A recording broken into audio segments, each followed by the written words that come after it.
We're gonna do a song that you never heard before. The volume.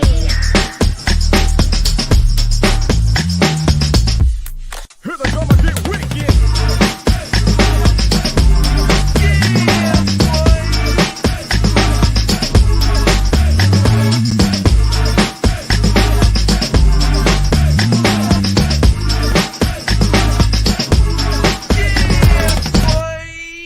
Here we go again. Ace Kennedy, my brother from another mother, what's happening? What's up, man? Oh my gosh, man. I'm glad that it is Friday, bro. This seems like it seemed like it was a bit long it was a long week, but one that went by pretty fast too, man. What about you? It was a long week for me. I thought you put in some out time and some of this, that, and the other in the studio. I thought that would have made it go by fast for you. Nah, that means it just was more work, so that means it was long. Oh yeah. Listen, bro, you killing me with the all elite. I need to get my all elite game up there, bro. You smashing me right now. Hey, listen, this one, you remember how I was telling you about the Puma sweatshirts, right? Yeah. This one go harder, bro. That much harder than the Puma, huh? Yeah, they both just like straight lovely, bro. The way they fit. So yeah. I'm all elite, bro. I see you there though, man. I'm like, I didn't see you with the shirts. I see you with the hoodies, the zip up hoodie. I was like, yo, that boy just jumped all the way up. Speaking of which, is it Royal Rumble this weekend? Yeah, I'm gonna check it out. Speaking of WWE, before we hit the music, so WWE made a huge announcement. They are basically they sold the WWE network streaming rights basically to Peacock. So what happens is Peacock gets the WWE network and all of the content for 5 years, and it was a said to be $1 billion deal. So they get it for 5 years. So what happens is, for those of us who have the WWE network, which I still have, you can switch to Peacock for $4.99, or you can switch to the $9.99 version of Peacock without the advertisement, which you're paying $9.99 for WWE network. So it's kind of a good deal for those who want it, because you'll get everything from Peacock and then you'll have the WWE network. So now let me ask you this though. How is this? How now? Let's talk about this in terms of win-win situation here, right? Mm-hmm. Because for WWE, you went out, you got all these subscribers. You basically sold the subscribers to. So you win. You get $1 billion in the pandemic when you were already strapped for cash, apparently, because you laid off half your. They weren't strapped for cash. Okay, well, I'm just saying. In theory, you let go half of your workforce, though, right? But now you've sold your streaming app to another streaming provider, right? So I get that. I get the WWE. They win from that. If you're NBC and you got Peacock, is the win that now you got more content that already has dedicated subscribers? Then it's a win-win on both ends, because WWE has been rumored to start selling their pay-per-views off, which was kind of like bass backwards, because that was the whole point of having a streaming network, so that you could put all of your pay-per-view on one location. And when you were talking about the layoffs, 2 of the higher ups that were like directly under Vince McMahon were let go, because they initially, when Vince was talking about, I want to, push the platform to a different provider, they were against it. And so they were against it so hard that Vince ended up just letting them go. So Vince said, oh, you got a problem with it, huh? Let me tell you what you can do with your problems. Then you can take them to the unemployment office. So you can take the problems to the unemployment office, then, huh? Yeah. And here's the thing. So the reason why I cut you off when I said that they haven't been making money, it's not true. They actually, if you look at their earnings report, they actually made a lot more money than quite a bit of time, and which is why people had such an issue with them letting 40% of their workforce go, because it's like all this money that y'all made, you could have used it to pay the talent. And so WWE is just in a bad light like right now. And you and I both came from a place where we love WWE, but they are making some very questionable moves right now. One of the other things is that they told their performers they're not allowed to have third-party social media like Twitch and YouTube. And some of those people were supplementing their income with these extra platforms. But WWE's like, nah, you using our likeness on a different platform, and we ain't getting a piece of that. So nah, I got to avoid that. So Xavier Woods, for example, who has his own YouTube page with over 1 million subscribers. He has millions. What is it? Up, up, down, down. Right. So he has his own thing. He has WWE superstars come on his channel to play video games. Play video games in their likeness, right? And so WWE is like, listen here, Daddy, if you're gonna be doing this, we need to see some kind of ends in, or you got to cut this whole thing. Well, to be honest, up, up, down, down, I think WWE had a part of that anyway, because Xavier Woods just became one of the hosts for G4, which is a huge video game outlet. So yeah, it's interesting because Zelina Vega lost her job because she refused to let go of her stuff. And so that was another big deal. And it's crazy because we ain't seen our husband on TV since September. Alistair Black. So I saw that they have some plans for bringing him back, and I'm excited because listen, I liked him, bro. I thought that he was one of the guys that I liked a lot. What plans did you see?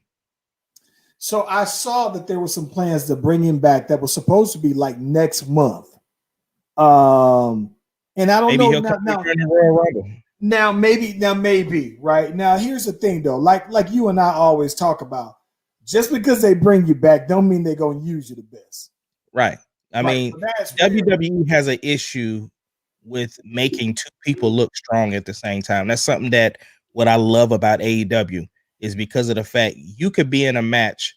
For instance, they had the main event with Dark Order versus the Bullet Club, which was interesting in itself because the Dark Order, obviously they've been in the limelight here for the last couple of weeks after the passing of Brody Lee. And so they were almost like an opening act or mid-card act. And now these guys are like one of the top of the cards because they do such a good job with making people look strong. Like even one of the top guys in the company, former Dean Ambrose, now going by John Moxley, he fought a guy who's never been on TV before and had this dude looking like he could sign tomorrow. Let me tell you this. The guy who I was surprised from Dark Order is the short, bald head, buff guy. John Silver, bro. That's John Silver was fire. I saw him in a match. That's Johnny Hungy right there, bro. I saw him in a match against it may have been Cody Rhodes, and he looked phenomenal. And what's crazy about it though, bro, is that this is gonna sound crazy. He looked real WWE in his peak-ish, like one of those, not necessarily a headliner, but a top midliner, like at that level, as far as his movement in the ring, all that other stuff though. Intercontinental champion, US champion. Yeah. John Silver is a phenomenal wrestler. Him and his partner actually came in together. And so they have some great talent up there. And the fact that they can use everybody on their roster and actually have them look like strong competitors is amazing. Because even Jungle Boy had a great match with FTR, and FTR was classically not used right. I got a question for you. Now you made me think about something. What's up? First off, shout out to the girl Danny checking in. Appreciate you as always for hollering at your boys.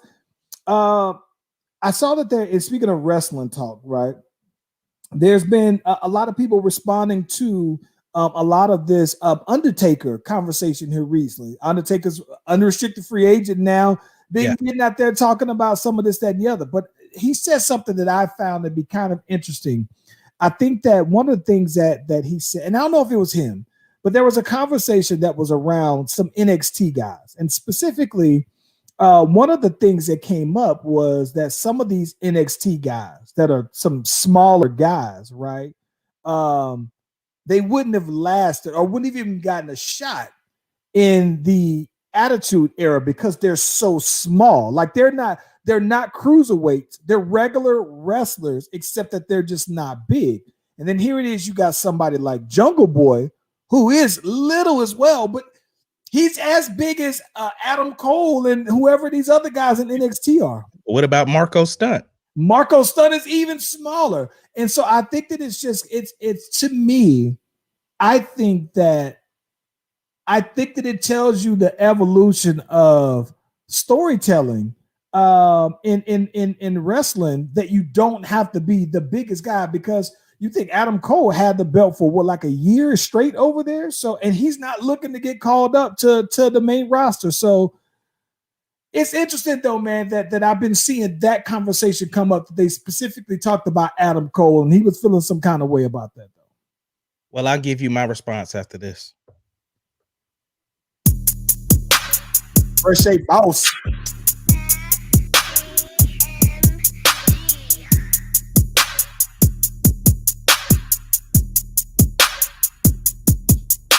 The Slash Brothers Podcast, the greatest podcast of all time. The Slash Brothers Podcast, the greatest podcast. If you smell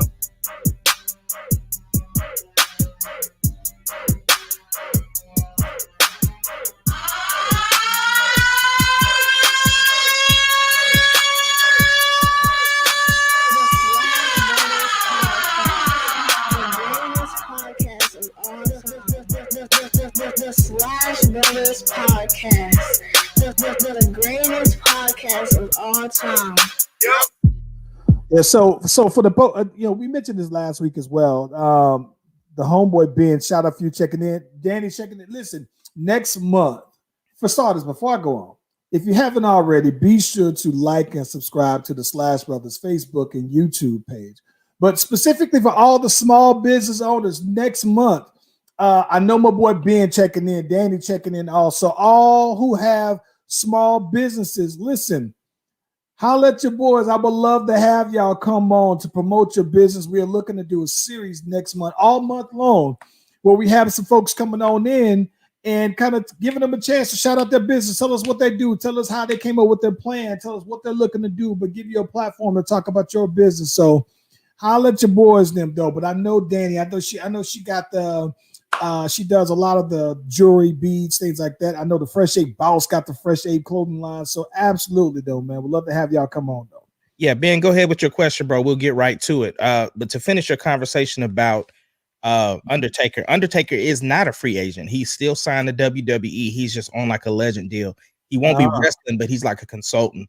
So he does go down to NXT, help with the bigger guys, this, that, and the other.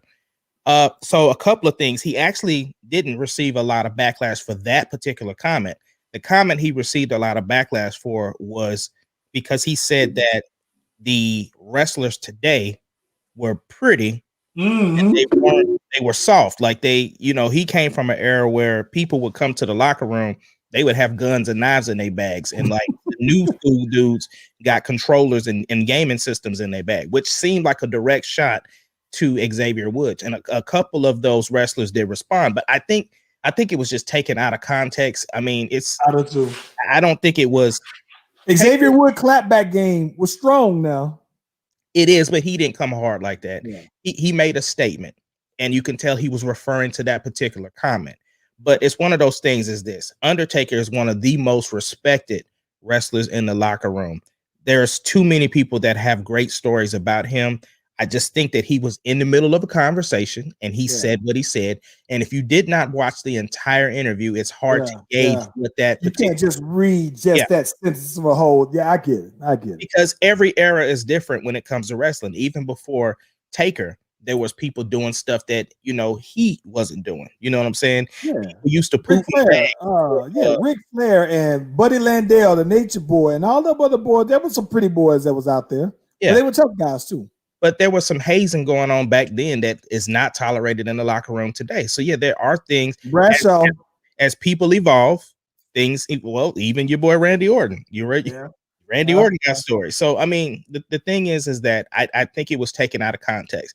But he is right on the fact that back in the day, Vince had the vision that big, strong dudes were the ones that were going to be the heavyweights. That's why everybody was ripped up and big, and so these smaller guys would not have gotten a chance to be like the world heavyweight champion back then. I love how the boy Undertaker said, yeah, he was on steroids back then. He said he was like, I don't see how these dudes are cut up now. Like he said, I just don't get it, how they just can be that big and have that much muscle, though, man. But you and I were talking about that, like, you know, it seems like in AEW that it should be easier for you to keep your physique because you don't have to travel, you know what I'm saying, like that, and you only are wrestling once a week, if that. And I think their roster is so small that you might not be on that episode. So you're talking about only getting camera time and prep for maybe 2-3 times a month, if that. So if you're in shape, it seems like it would be easier though to keep that.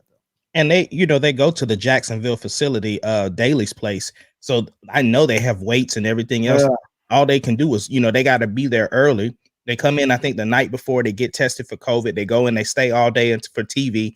They shoot dark and they shoot Dynamite all in the same day. Wow. So yeah. And so yeah. So I think that is interesting, man. That I'm not gonna lie though, man. I like when I think about wrestlers who I think that just had the dopest physiques, right?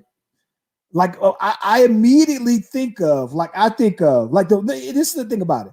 It's not the first time I saw, because when The Rock had to get there, right? But even The Rock, you remember when The Rock got yoked and he was still wrestling, and then cut it up, got shredded. I thought that he was ripped then, though, right? But that's just like even when Triple H got hurt, came back, and Triple H was ridiculously cut up. And then even from him being hulked up, right? He even trimmed that up some more. And so now this Triple H, if you see him out there, he looks like he got plenty of time to just stay in phenomenal shape. And that's what they give Jericho such a hard time for, because Jericho is one of those old school wrestlers that he likes to change his physique when he goes to a different promotion. So when he was in WWE, when he was in WCW, he had the long flowy hair, rock star, long tights, and then when he moved up to WWE, he kind of kept that. He went away, came back, he had the short hair, he was in the trunks, he was a little cut up. Every time he come back, he would be a little bit more cut up. When he went to New Japan, they have a different fighting style. They call it the strong style. Yeah. And so then he bulked up, like he got really, really, really big. And so then when he came to WWE, and he grew his hair out again. When he came to AEW, it was one of those things like he stayed in that shape of the New Japan, and it just doesn't look well on TV. And so now he's over 50, and it's a little harder to get that weight off. Yeah, that boy got that. He got the buff dad bod, bro. Like he looked like somebody daddy where you can tell he used to be buff. Oh, B, we gonna get into that though. We gotta get it. We gonna get into that ASAP. But I think about that though, right? Like I remember the first time I saw Batista, right? And he was Deacon Batista, and I remember telling you, I was like, "Yo, did you see this buff dude that's walking around here with the Dudley boys out here, though, man?" And he was yoked. And then even he shredded that on up after a while, though, man. And Rick Rude, you know what I'm saying? Like, I just always remember the guys who had the better bodies in WWE were the ones who actually were the headliners. Though. Chris Masters was the only one who had a dope physique that didn't. But he was international. He was, intercontinental. Bobby Lashley was the champion before. He's the current U.S. champion right now. Yeah, but before he was the champion before he left. He was the guy. Yeah, but no, enough wrestling talk. I know folks was like, yeah. People like these grown men still talking about wrestling. What that old dude said, it's still real to me. That's right. We about that business now. It's funny though, man, because last week we were talking about colorism, right? And I think that part of that came up because we were talking last week because Rick Ross, the video surface. Let's recap this real quick.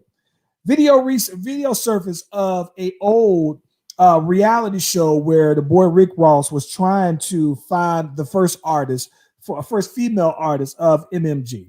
And he has his girl, Just Brittany, from, I think she's from Houston, as a matter of fact. Just Brittany gets on here and she sings her song to a beat that's very reminiscent of Aston Martin music.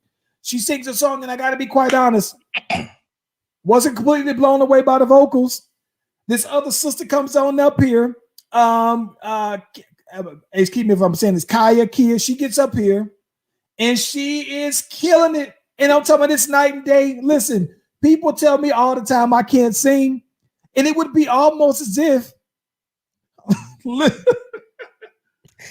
it was night and day, as if it was night and day to me, as if I went and sung something, then you came right behind me, sung this, and then somebody stopped you mid singing and said, "Listen, this song ain't for you.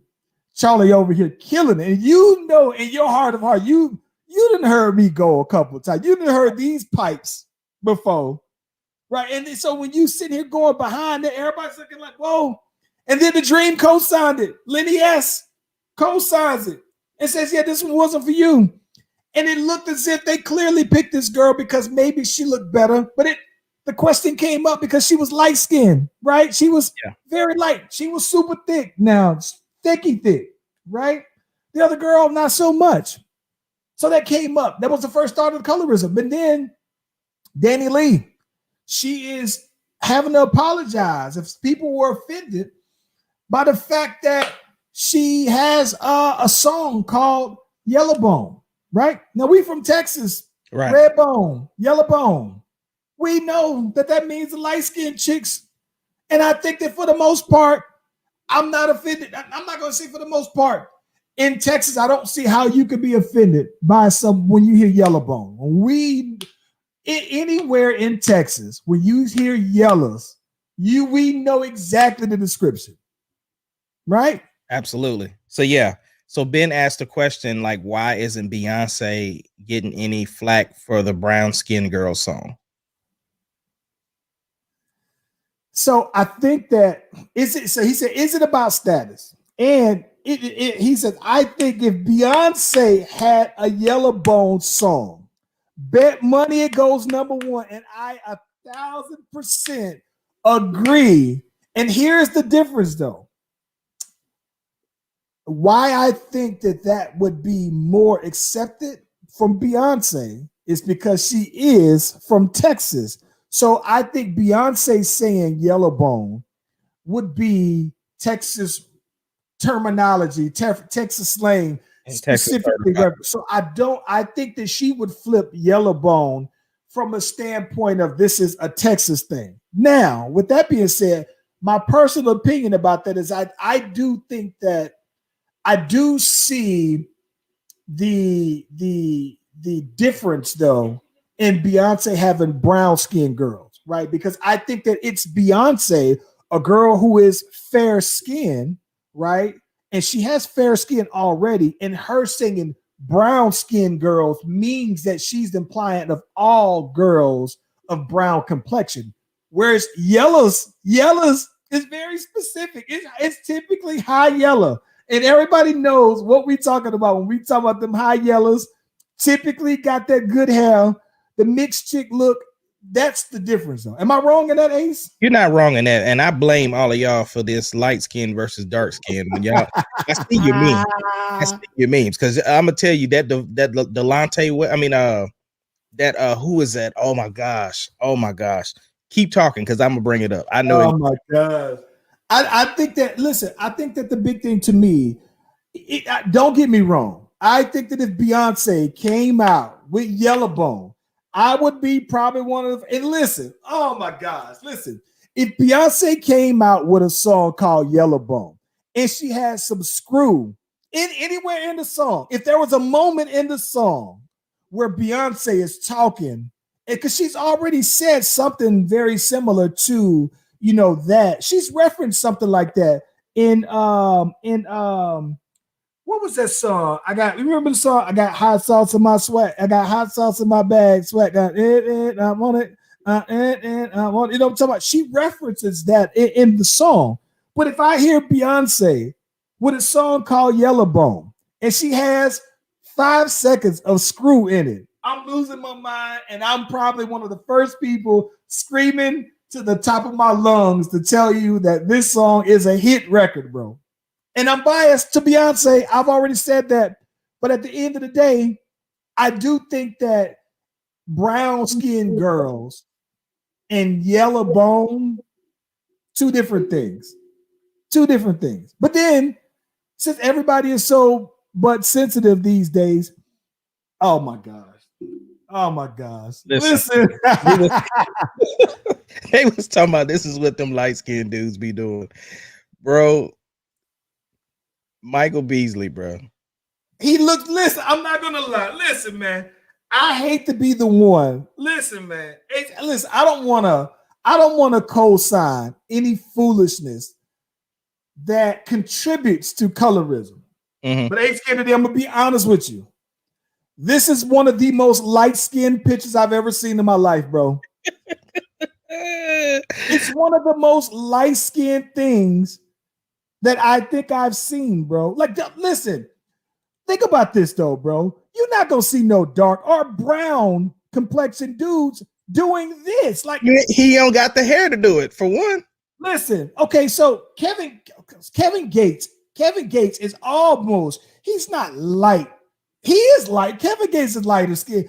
Listen, Kevin Gates qualifies to me, and Kevin Gates took a picture that looked just like that. Kevin Gates grew his hair out. Mm-hmm. I guess my dude was in the pool, and he's out here looking like doing the same kind of face. I'm sure JJ got the picture on. Oh my gosh, he's looking. Listen, bro, this woman Michael Beasley does. The meme is right because he looks like it is the lightest of light-skinned things that you can do.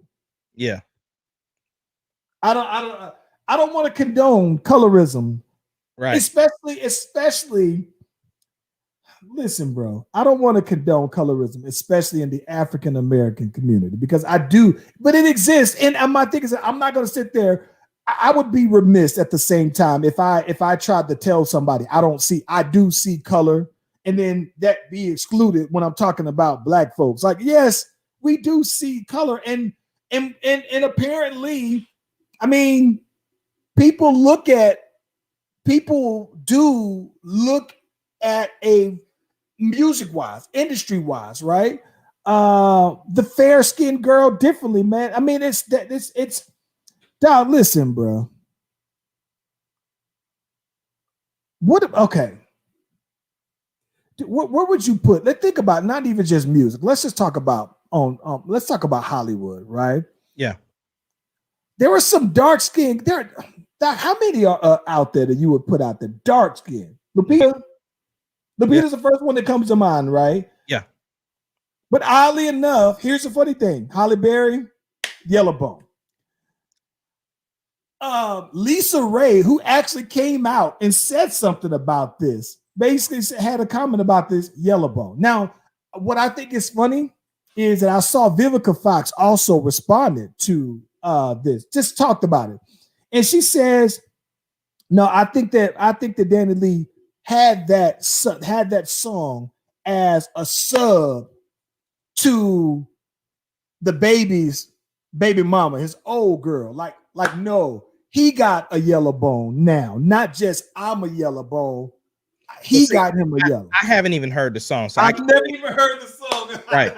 So I need to hear the song to hear the context. Yes, of you apologizing. Yeah, I feel like, but I think that I'm only talking to the song as a topic and not on the contents of the actual song. Yeah, absolutely. But I do think that. Go ahead. Overall, though, man, like you think about that, though, man, like it's tough when it comes. We talk.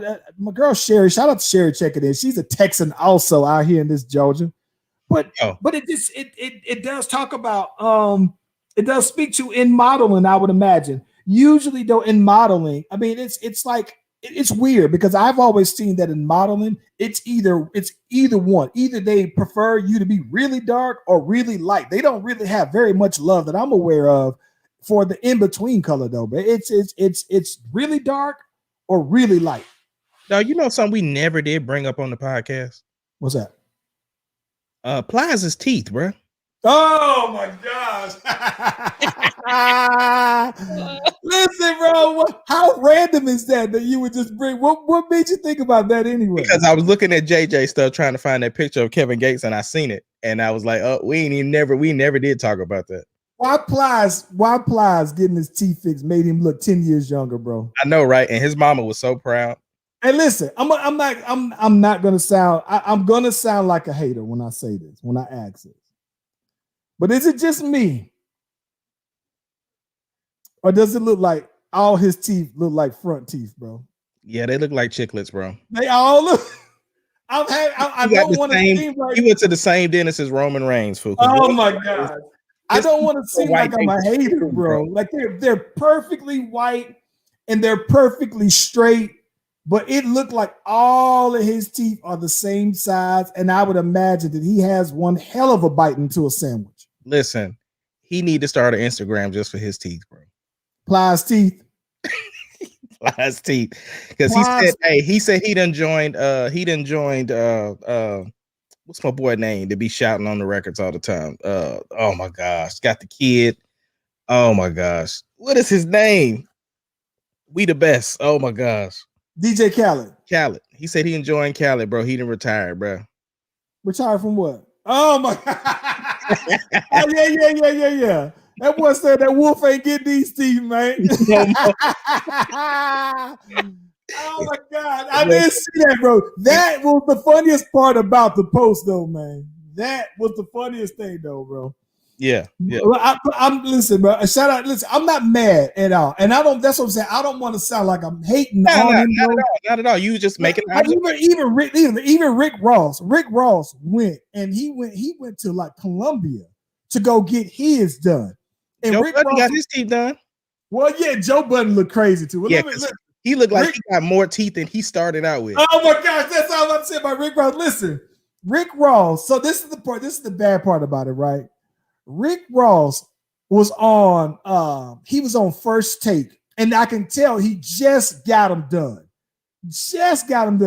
And Rick Ross is darker than all of them, so it just made his teeth look like they were neon. And what's wild about it, though, bro, is that it looked very much like Joe Budden. Where I'm like, bro, like how many you got some extra teeth in there somewhere, bro? It took Joe Budden 2 weeks before he could shut his mouth, bro. I promise. And they was clowning him on the podcast too. But yeah, Roman Reigns' teeth, bro. His teeth was so white they was blue, bro. Like it was. I saw that. It was crazy. Like they said, dang, that the wrestlers was clowning because they was like, bro. Even Roman Reigns' teeth was working out while he was going. Let me tell you, speaking of teeth, something that I find that I don't co-sign, but I found this to be hilarious. I saw that Kaya, my neck, my back, Kaya, she was talking about a response because I think that she was talking about doing a versus battle with Trina. Yeah. And so when she was talking about doing this verses with Trina came back and said something like she ain't got the songs, but it was a clap. But Kaya came back and she said, you need to be, she was saying something. She was reading her, but part of her going in, she said, I rest my case. She was hitting the gavel and she said, yeah, she said, yeah, man, you and these neon, she said, you and these glow in the dark teeth with these black gums. And I saw her. Now listen, you ever laugh and snot just come out when you, I was snotting on that laugh when she said it though, bro. Yeah. But listen, Ben, that is a good question, sir. And I'm going to be completely honest with you. We are from Texas and there is no such thing as being too old for a grill, especially when I just got a new grill last year. And listen, I was just about to say that. The reason why he was going to say that, because he just got a grill.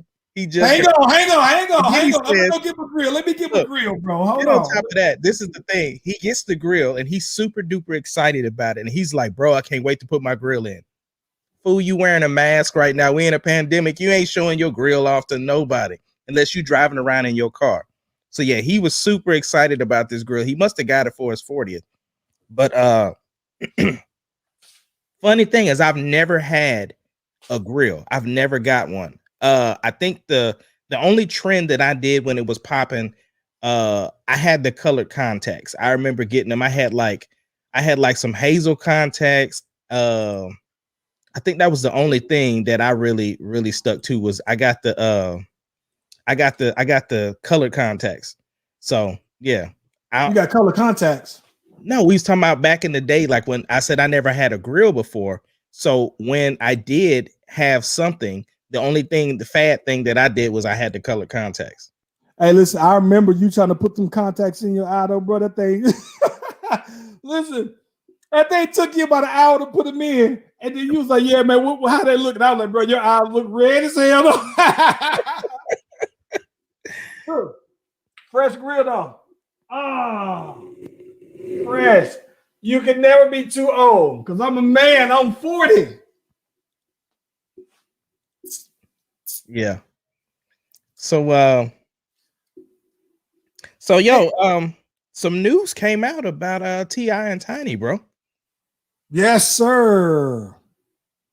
Yeah, so according to a report, there was a young lady, something Peterson, I can't think of her name. But she put out a report basically saying that she has about 15 females who have sent her screenshots of messages or her going back and forth with these females talking about activities that happen with T.I. and Tiny. Basically, like they encourage Molly use, and there's some sexual stuff going on. Sabrina Peterson, thank you so much.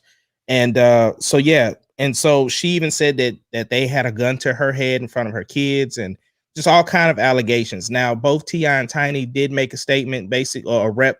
So Tiny came out on her IG and basically responded, but a rep did come out and say that they definitely deny the allegations and said if they don't quit, that they will be taking legal action. So what say you? Listen, man, I'm gonna be honest with you, bro. So I had to look into this one because it's some very serious stuff that they're talking about, some accusations. I mean, they're talking about sex trafficking, right? It's not just drugs, right? It's they're saying that they are involved with a sex trafficking ring. And so for that, I had to really dig into that because it's like, for me, that's something that you talking about R. Kelly, right? I would be done with, and T.I., I'm a huge T.I. fan. I told you before, I got T.I. ranked higher than most people would. But I think I think that what's crazy to me though, man, is that I had to really look into this one. This woman who made these accusations, she was like around them like for a little while. And I saw that Tiny said, listen, you mean to tell me that you're accusing him of this, but your son calls him uncle. That's one thing. So you want to have your son around this. And that was one thing. The other thing that got me the most is that I saw that. So I don't know how much you're on to like Tiny has a friend of hers, this girl Shakana. Shakana was on the show before, and I saw this interview, and not interview, but I saw the Shakana and Young Thug talking about dating in Atlanta and everything like that, whatever. But this is one of Tiny's friends. And so she basically said that no, this girl who's making these accusations used to basically recruit girls to have like, not when I say recruit, she would basically kind of vet girls to basically have threesomes with T.I. and Tiny, which that's one thing. So I'm just like, so it sounds to me, and I don't, like we always say though, man, we don't know everything, right? But it kind of sounds to me like this lady may be kind of intimate with some of the stuff that they do with their lifestyle and everything like that, enough to where it just sounds like she is looking for them to provide some kind of hush money, because I think that this lady may have a lawsuit. But the part about it that I'm tripped out on is that it's a civil lawsuit. And so usually when I think civil, I'm thinking like, okay, well, there's some kind of cash settlement that's involved here, where it's like, all right, I'm gonna keep on talking until y'all basically say, all right, we just gonna go ahead and pay to keep this girl quiet. But I don't want to say that and belittle that if this girl is telling the absolute truth, but I think that if this girl was friends with them and they fell out, and now she's talking about their lifestyle, I think that that's foul. But at the same time, we still don't know enough yet to really say if there's any true foul play here, though. Absolutely. And the thing is, we're just bringing to light what the actual report is. Like I said, they did come out and say that they denied it, but she is, like you said, she was put into their inner circle. And so it's pretty foul to bring up information of public figures when you were led into a circle.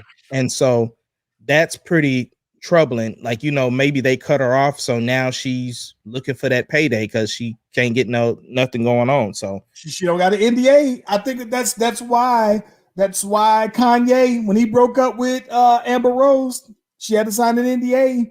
I think that's why people of the celebrity of that ilk, basically, it's one of those things is where when you have someone who's a friend, if you're making money with them, then I totally see why if you're of that stat. But listen, I think the thing that's crazy to me though, man, is that I think the thing that's wild to me is that, I mean, she's pretty much saying some of the same things that people have always heard about them.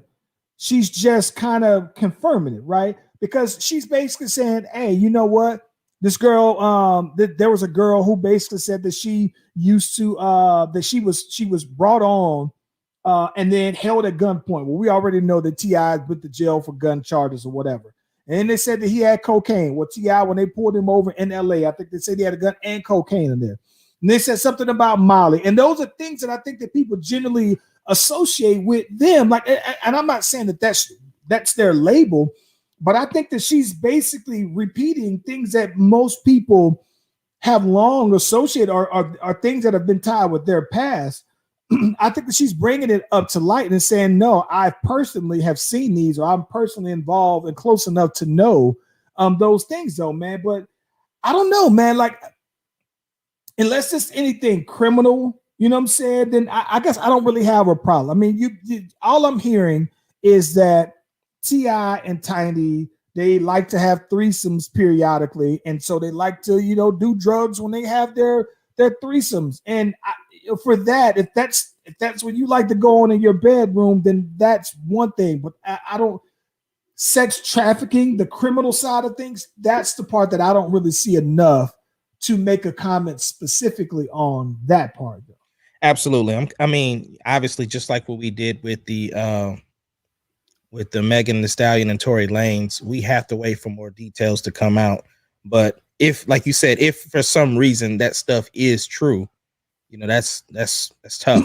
Now listen, T.I. hasn't commented. So if you're T.I., right, do you just not say anything?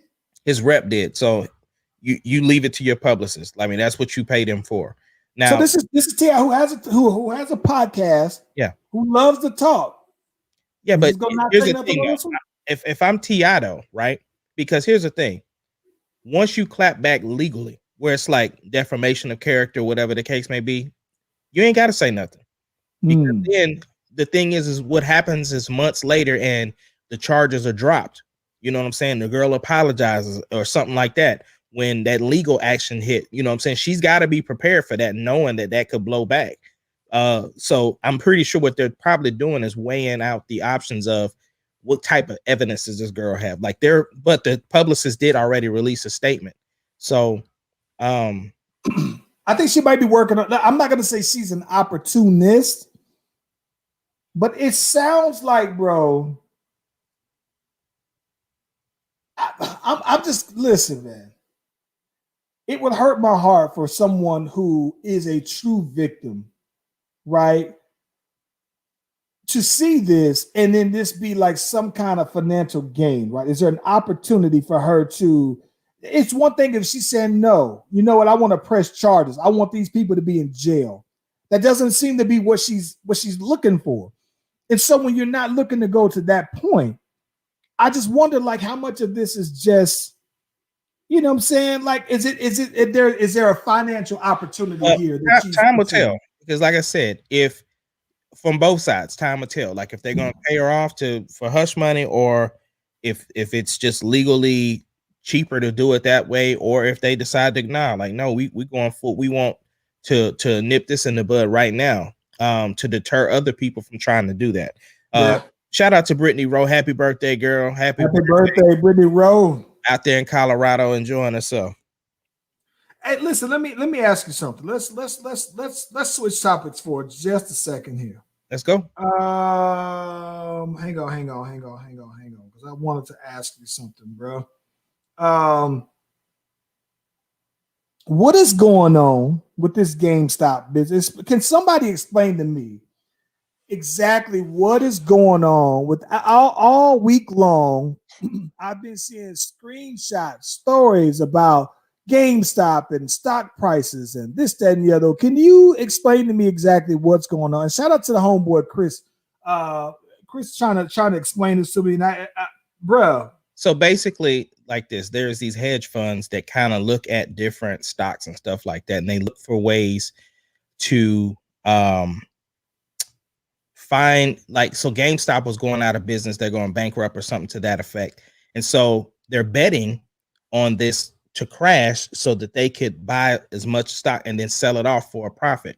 So what happened was there's this Reddit user who basically started watching what they were doing and started to pick up like, no, we're going to take, because this is how the rich keep getting richer, is because they keep doing stuff like this. And it's illegal stuff that's going on. So then the Reddit user was like, nah, so what we going to do, we going to flip it. So as they start buying these stocks, what it did is it rose the price. It made GameStop like profit real quick. You know what I'm saying? They did that for Bed Bath and Beyond. They did it for AMC. They did it for other companies. So then what happened was Robinhood and some other apps shut down trading to where you couldn't buy any more of these stocks, which is illegal. So now you are basically manipulating the market. So then what happened, Reddit people said, nah, we're going to get Doja coin, which is like a cryptocurrency, which doesn't follow the same rules as the stocks. So everybody went and bought Doja. So it's this whole thing. It's this war. It's this war going on with the middleman trying to stop the man, because like all of these people who got like yachts and boats and all these rich people, they're losing tons and tons of money. So they are basically holding the line. Like they're not, like, even as the price drops, they're not going to sell. That we're just going to hold the line and wait until something happens. And then so there's these Reddit threads where they are so I'm lost. How are the people who are buying the shares making money? And maybe I just don't understand stocks like that. They're not making money yet. Like, it's like this. It's like, so you buy a stock or whatever, right? It could dip down low so that you losing money basically, or if the stock goes up, then you're making money. You know what I'm saying? Right. You put in a certain amount and then you get whatever in return. So the thing is that a lot of times what happens is people do, if they see the stock dropping, they will try to sell real quick so that they don't, they will sell their stocks to try to make a little bit of profit so that they're not losing a bunch of money. But the thing is, if they hold the line and it goes back up, then everybody gets rich, basically doing the same thing that these hedge funds are doing, except for it's middle class people or whatever that's doing it. So it's a really big deal. That's interesting. And people are watching it like they're watching it, like looking at, like, as you watching TV, people are watching. So so this is because as a hedge fund manager, this is just what they typically do. It's just now everybody got onto it And that's the problem, is that everybody's doing what the rich do. Right. The difference is we have social media.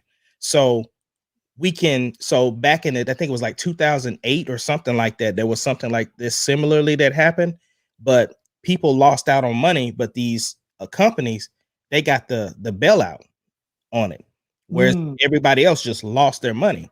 So you know what I'm saying? People have put in or whatever like that, and then they lost this money. And so it's really, really unfortunate. So this time we have the upper hand because people have social media and we can communicate quickly. Like, no, let's do this. And so there's like 2 million people on this Reddit thread that is getting busy. So Jesus, that's good. That's good. Okay, I still don't quite understand it, but I'm watching it. You know, I'm watching it. I don't know what's going on, but I don't understand it either. But I sure did give me some shares at AMC. Got some of that AMC, Got me some AMC and I got me some Doja Coin. Oh my gosh, man! No. So look, this is the explanation that my boy Chris, shout out to Chris McDonald's, he said there's a hedge fund manager that makes money betting that the stock will drop over a certain period, called shorting the stock. If the stock goes up, they lose money. The higher it goes, the more they lose. People on Reddit got together and bought GameStop and other stock, and made hedge fund managers lose billions this week. Yeah. Yesterday, Robinhood and other brokers, but mostly Robinhood, prevented users from buying any more of 13 stocks like GameStop you can only sell.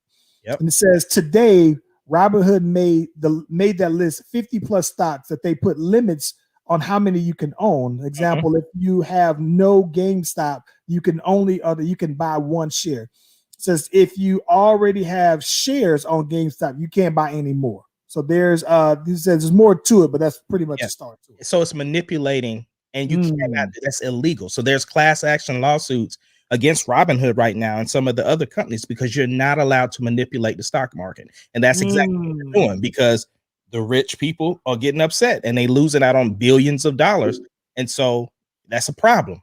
You know what I'm saying? And so it's at the end of the day, it's all kind of like illegal to where I'm sure the government will start taxing this stuff, but it should be all across the board. So it's a war going on, bro. Basically. That's interesting, man. Listen, hot topic because I've been seeing it all week long. Let me ask you this. What's up? When I have not been hearing about Reddit and AMC and GameStop, I saw Deshaun Watson said, "Get me the hell up out of here, Houston." Listen, bro. Are you going to put in the call to get Deshaun Watson out here with the Bears, bro? I'm not going to put in the call. I already made the call, brother. You made the call. I sure did. You done made the call. The Chicago Bears special advisor has made the call to get Deshaun Watson.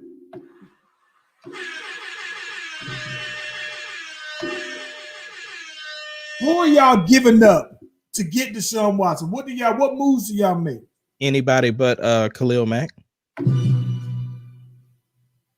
So y'all giving up Trubisky. Trubisky can go. Nick Foles can go. Nick Foles? Yeah. Nick Foles. Nick Foles was the first person on the sheet. Matt Nagy? Nagy can go. Special team coach can go. The kicker. The catering department. It don't matter. We'll give them the stadium if they want it. We'll give them Soldier Field or the other place we just got. I think that what's crazy about that, right? So, mind you, think about how I'm not going to say how rare this is, but how this never happens in football, especially. Took a page out of James Harden book. It's amazing that Houston to Houston. Listen, right? It's amazing to me though, right? That in football, right? Especially at the quarterback. I mean, you've seen some other wide receivers in particular, maybe even defensive players that have said, trade me, whatever. Never has a franchise quarterback that I'm aware of said trade me. And not just that one that's this young, that's barely in his prime, that's this good, and has just gotten a near $40 million contract. Hey, Skinner, My cousin forced his way out. Who your cousin? Jamal Adams. Oh yeah, Jamal Adams did trade. He was right though, bro. Like everything he said was right. Yeah, I mean, you look at what happened to the Jets right now. I mean, so no, he was right, and you know, you got to bet on yourself. And so the thing is that while I might not agree with everything that he did, at the same time, he got out of there, and he was playing for a contender. Let me tell you what I think that I find to be very interesting about this. There's layers to what he's doing. What I find to be interesting is that Deshaun Watson basically, his from what I've gathered, his biggest gripe was that the ownership told him that they would keep him abreast and in the loop and almost like consult him on the hiring decision for the coach. Now that to me is kind of interesting because in football, there's more players, right? I couldn't imagine Jerry Jones having to get Dak Prescott's okay with a coaching decision. He might tell them, you know what I'm saying? But then to say, do you approve of this one? I'm sure Jerry Jones has probably thought, I don't need your cosign, right? It's okay that I can consult you. But I'm assuming that didn't happen, right? So then here's the thing that I find to be interesting. All of the teams that have so far been linked to destination places that he's mentioned have all had black head coaches, right? They talked about Brian Flores, the coach out in Miami. He said the Jets. Nobody wants to go to the Jets, right? But he said the Jets. I can't imagine why he would want to go to the Jets because, I mean, the Jets, their whole cover, they've been taken for a while, thinking that they would go ahead and get Trevor Lawrence, and now that they got all they got is cap space, right? So is it something that he's been saying that basically he's been wanting to play for a black coach? Then lo and behold, they hire a black coach, right? Probably not the one that he wanted, but I'm just blown away that this is a coach. This was probably one of the last owners that people would have thought. Not to say that he's racist, but nobody ever thought that he would hire a black coach. So I'm sitting here thinking, like, bro, what is it? Is that what we doing? Is he's basically saying, listen, I'm trying to play for a team that has a black head coach? I mean, you know, they're not giving him anything around him, bro. And at the end of the day, he's looking at all these other quarterbacks who he's better than, getting these opportunities. And you know, football has a very short lifespan. I mean, we look at Dak Prescott. You know what I'm saying? He's fairly young and he's on the shelf right now, which is interesting because I'm wondering if Dallas is going to make a pass at him. Whew.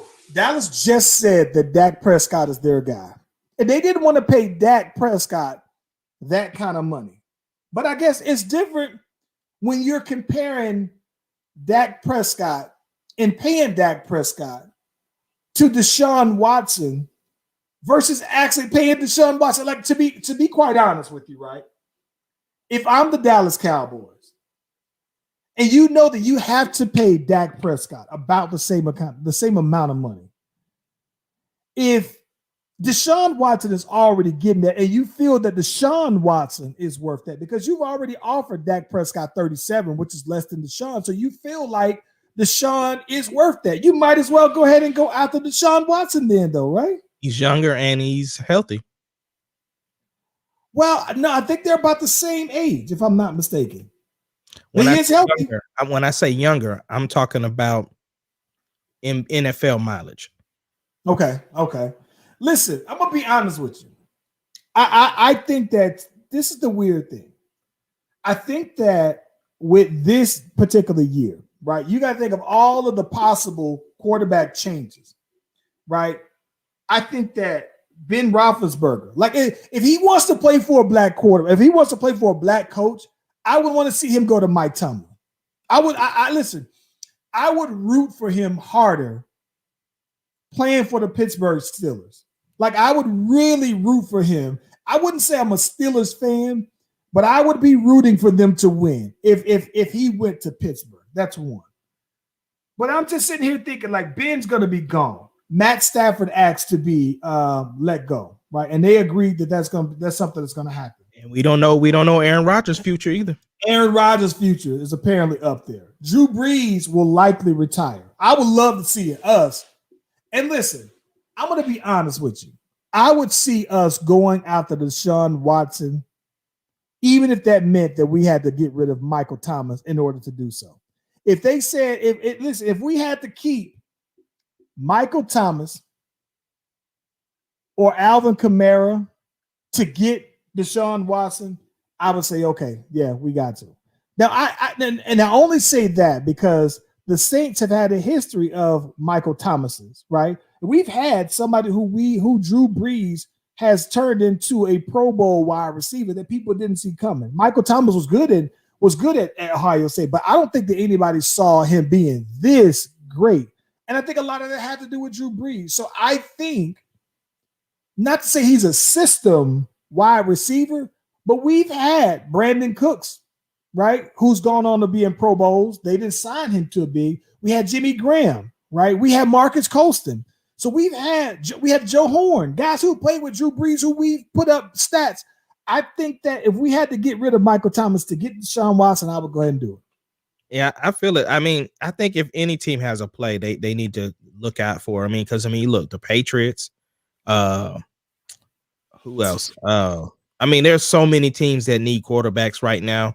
At least the football team. You can make a case that maybe 16 teams now could go for a swap out. I think Baker saved himself this year. I got one question for you. What's up? So one of the things that is interesting is that it had been rumored that Eric Bieniemy was one of the potential candidates that he was eyeing the most. And I think that they kind of interviewed him as a charity, right? I will go ahead and do it, but I don't think that they were serious. Right. But there's a lot of coaches who have been hired this time around. And Eric Bieniemy, this is his second Super Bowl, and he's calling the plays, right? So I was thinking, Ace Kennedy, why, if it's so obvious to the casual fan that you are hiring wide receiver coaches, you're hiring special assistants, you're hiring quarterback coaches as your head coaches, why exactly aren't you hiring then the guy who is calling the plays for a Super Bowl team, who very clear has gotten the results? And then I was thinking, well, what is it about Eric Bieniemy? And then I'm looking, and Ace Kennedy, I think, if I'm not mistaken, that when Eric Bieniemy was a player, he has a domestic violence charge where he may have put these hands on a female. I don't know if this was JJ throwing the hands on him, but he has a domestic violence background, right? Something in there. I don't know the details of it, but he has charges. And I think, bro, that some people may be turned off on that or don't want to have to answer those kind of questions, though, bro. Is that if that's the case, is that fair? That's not fair because he's got a second chance, and obviously he hasn't been in the news for anything since. Like, he's a coach now. The other thing is, I'm concerned, like, maybe he was offered positions and didn't accept it. Like, maybe he likes being in maybe he likes being at the Chiefs. Well, and I get that, but he's made it clear that he would like to be a head coach. Okay, that's fair. Now, if that's the case, and then I don't know what it is. Is that legitimate then? Meaning that could they get away with something like that as far as like, well, we don't want that on our hands? I mean, you look at all these players that seem to get looked over. Ben Roethlisberger and Greg Hardy put them hands on a female and then threw her on a bag of hot guns, shot them around her. And then the Dallas Cowboys paid him handsomely immediately afterwards. I do think, bro, that maybe they look at it like, well, those are players, right? We should hold coaches and the executives to a higher level. Maybe they know better. But I think there's something, though, bro. I would wonder if Eric Bieniemy is not a head coach because of that. And that could have happened. I mean, Eric Bieniemy was a player in the early 90s, mid 90s, maybe. I think that if I'm not mistaken. So he's been out of football as a player for quite some time. So if this happened years ago, and so I just, because you think about that though, right? It's like, yeah, we'll hire a black coach, just not you, right? I mean, the coach who they picked up, Houston picked up from the Ravens. I don't think this guy was on anybody's radar as a head coach for anybody. And so here it is. They hire him, and they have and he was a wide receiver coach. I mean, he played quarterback from what I've heard. Played quarterback at Vanderbilt.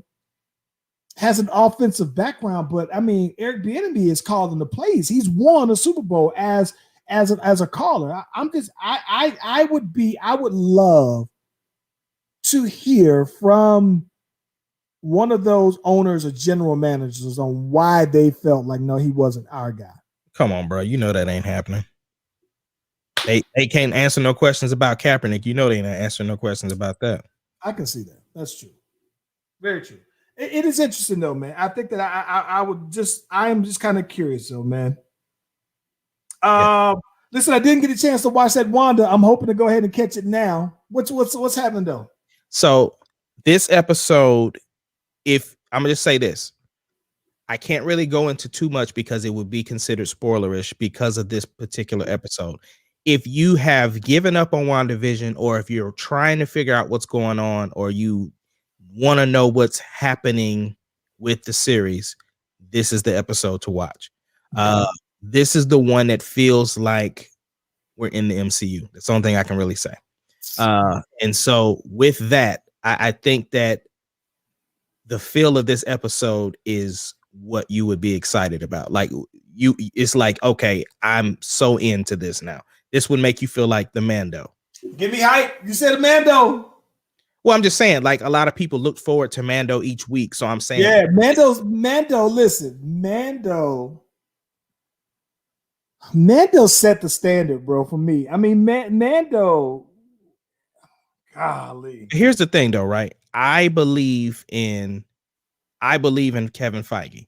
And so I was cool with the slow burn because this is basically a 4 to 6 hour movie that we're watching broken up into pieces. And so the couple of pieces that we saw, they fit into a bigger slice of a puzzle. And this puzzle piece here is like the turning point to where it's like, okay, I need to know what's happening next. See, I really enjoyed this episode. So that's where I'm at. So this is my thing. I'm trying not to. This will be 3 episodes in, and I'm invested. I've already seen these two, the first 2, and I'm trying to figure out I'm waiting for the change, right? I'm waiting for it to really get to the meat and potatoes, and I think that maybe the first 2 episodes. The first episode, I was like, okay, cool. The second episode, I was just like, all right, and I'm thinking like, but then I'm waiting for the next though. So I get don't that, know. but I think I do think that this falls into that society thing of wanting stuff right now. You know what I'm saying? This Mando did it for me though. Mando had a slow burn for season 2. We didn't get into no. Yes, sir. Yes, let me tell you. I'm gonna tell you my perspective of Mando, and mind you, I'm not a marauder. I don't talk about it every day. But I'm going to tell you it from my casual fan perspective, right, of the Star Wars universe. Go ahead. I think that the reason why, to me, Mando's slow burn was different was that Mando's slow burn was action-packed while it was burning. So that's one. I don't agree with that because this is why I say that, right? Because at the end of season 1, right, you have Moff Gideon coming out of the TIE fighter with the dark saber, right? You find out that Mando is supposed to take Grogu to the Jedi, right? So we got episode 1 of season 2. What did that have to do with the storyline? Okay, so listen. So here's the thing about it. So when you find that out, I think that what it did to me was that it told. So ultimately, right? The whole idea behind Mando is that he is trying to get Baby Yoda to the Jedi, to some other Jedi that can help him, hone his skills, do whatever. I think that what season 2 set up for me was that the whole idea behind the Mando is talking about the journey and the things that it took for him to get him to someone there. So the whole, well, yeah, I can take you, but you got to help me do this, or I can take you, but you got to do this on this planet, or this, that, and the other. So I think that slow burn of, golly, bro, when you gonna finally get him to the Jedi? The journey and the trials and tribulations of getting there is a different kind. To me, but listen to what you said, though, Charles. It was a different kind of slow burn. Right, but we're in season 2, though. So season 1, we didn't even know anything about a Grogu to the end of the first episode, right? So the thing is that from that standpoint, we didn't figure out that he was supposed to take Grogu to where he needed to be until the end of the season. So now we're in Wanda Vision. The history we have is like all the MCU movies, but the only thing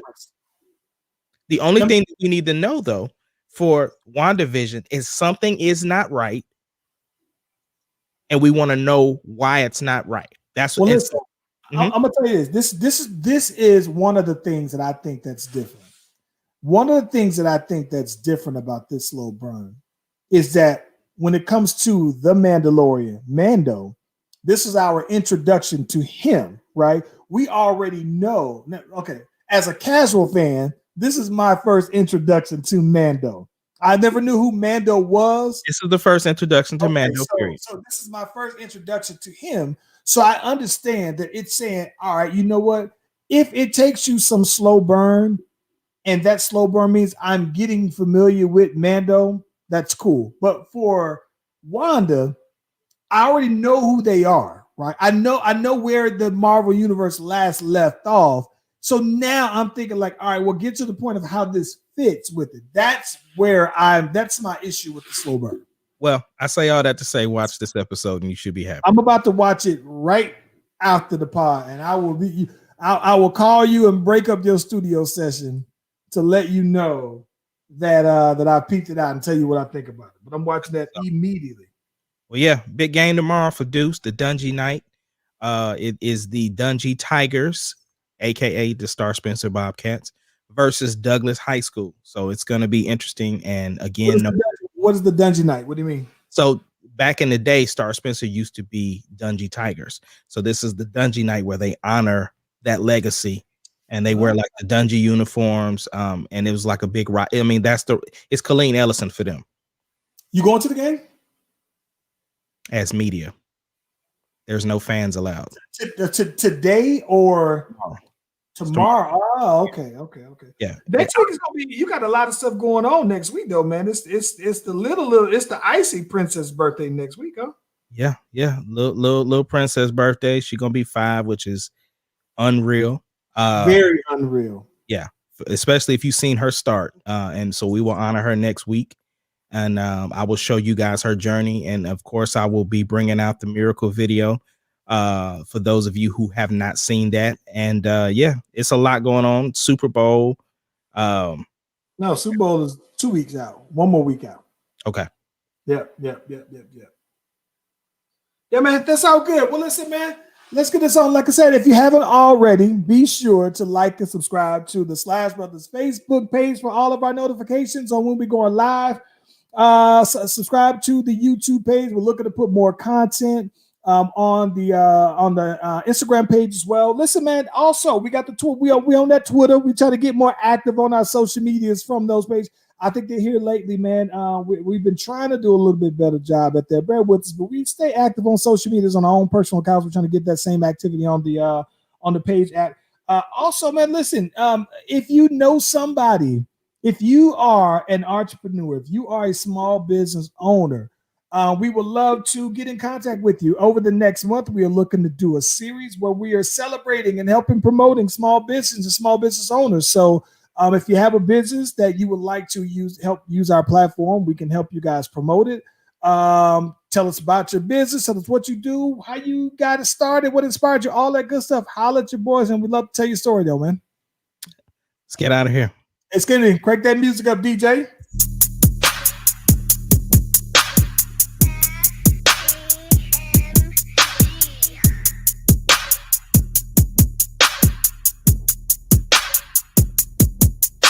The Slash Brothers Podcast.